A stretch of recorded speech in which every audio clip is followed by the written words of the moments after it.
Hello everyone, welcome, and today I'm doing my makeup. So I have prepared my base and then I'm going in with a little bit of color corrector, and this is the Girl Pro HD concealer in the shade Fawn, and then I'm going in with the Juvia's Place foundation in 510 and also the Glowish multidew tint 06.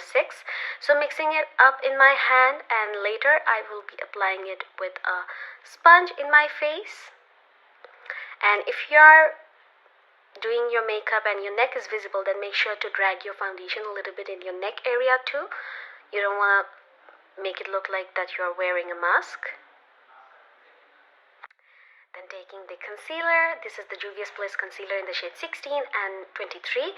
I'm mixing them both together to get my desired highlighting shade for my face. So I'm applying it with the same damp sponge and applying it in the areas that I want to highlight, and then taking the Huda Beauty Easy Bake powder, and above I am going to be setting my under eye area, and I'm trying to look a little bit upwards so that I can actually reach the crease areas, doing the same thing on the other eye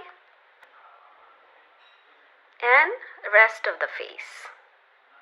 I know I look ridiculous.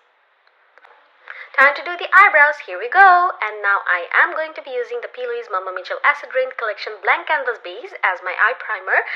And after that, I'm going to be taking the showstopper of this look, that is the Huda Beauty Mercury Retrograde palette. And I'm taking the shade Vortex as my crease color, and I'm just stamping it on in the crease area. And later, I will be going in with the shade called Hot Mess. So this is going right above the purple shade.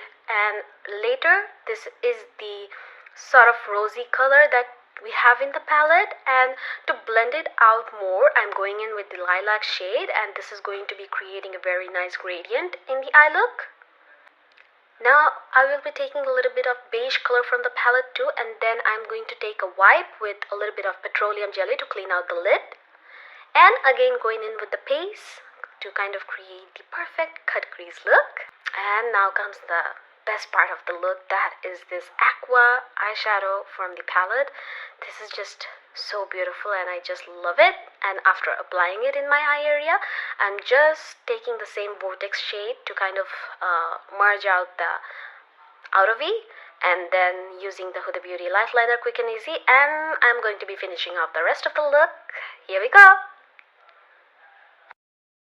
I really hope you guys enjoyed, so make sure you guys do follow me in my social medias, and I'll be catching you guys again in my next video. Bye bye.